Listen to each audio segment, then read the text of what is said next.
Being comfortable makes you fall asleep, actually. Do you ever do something that genuinely scares you? Not skydiving and not a horror movie. I mean, the kind of scared that shows up right before you speak up in a boardroom, for example, right before you ask for the raise, right before you say, this isn't working for me anymore. That feeling, that tight, slightly nauseating feeling, I really don't want to do this feeling. Most people treat this as a stop sign, but this is actually the only direction worth going. Hear me out. It might sound brutal, but I was not someone who grew up comfortable with being uncomfortable at all.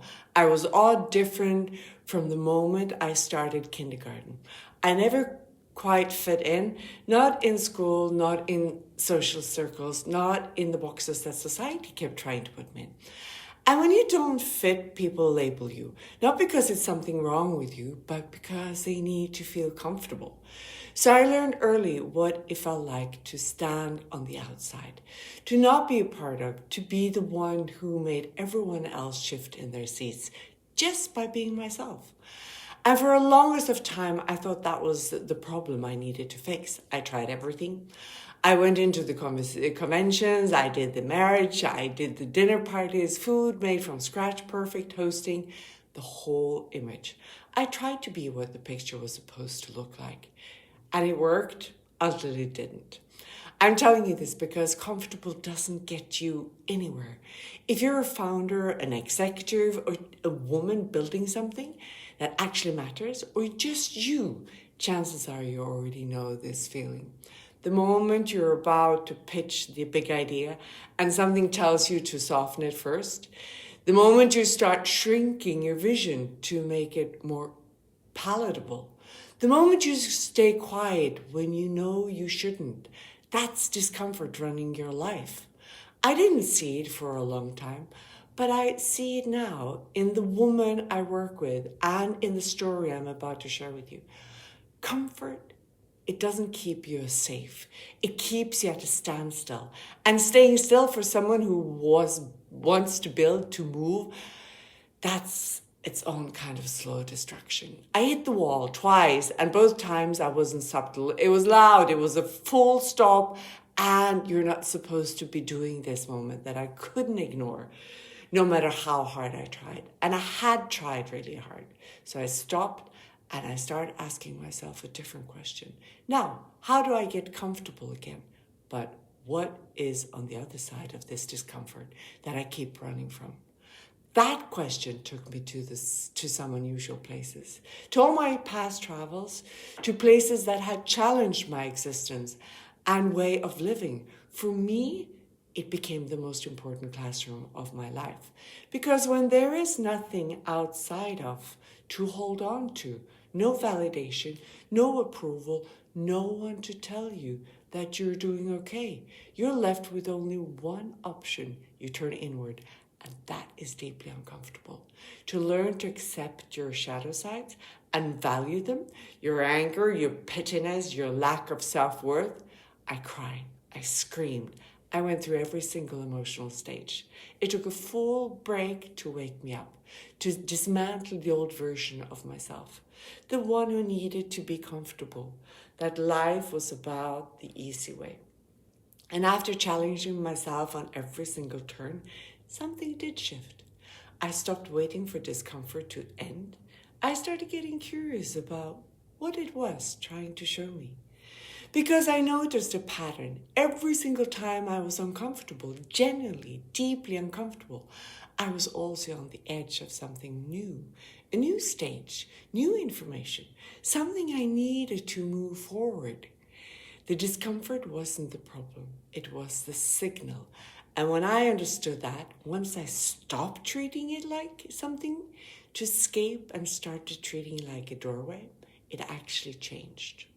Or it did automatically change, actually. Not overnight, of course, not dramatically, but steadily, like a door that had always been there, finally opening. I started to understand that being comfortable produces nothing. It's habitual. It's patterns on repeat. You recognize everything, nothing surprises you, and you create nothing new. But the moment you step into uncomfortable territory, an uncomfortable conversation, an uncomfortable decision, an uncomfortable way of showing up, that's where growth is. That's where the innovative ideas lies. That's where you live, the real version of you, not the pretense and the masked one.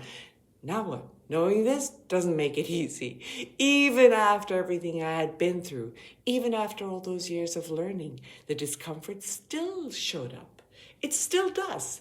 The difference is I stopped fighting it because I had learned the hard way many times over that when you fight discomfort, you lose every time. It just gets louder.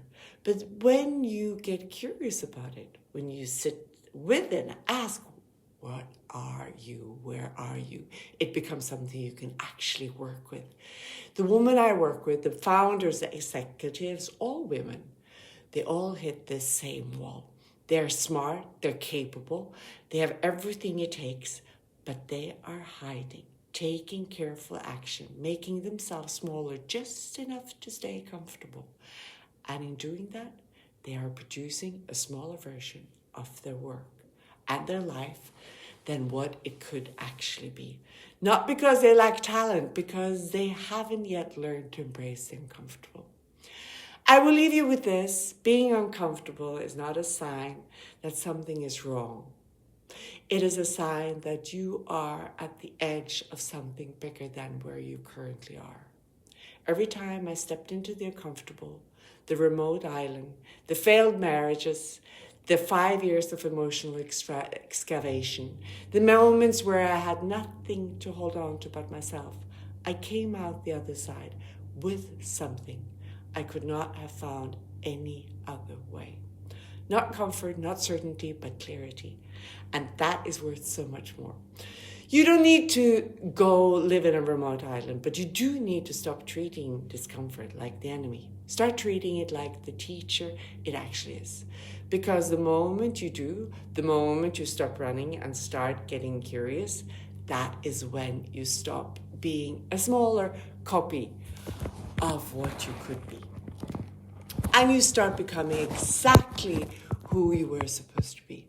If that resonates with you, if you recognize yourself somewhere in this, follow and I will see you next week. This is exactly the work I do with founders and executives who are ready to step shrinking and start building from the real version of themselves. There is a link below to book a conversation. It's free if you feel like it.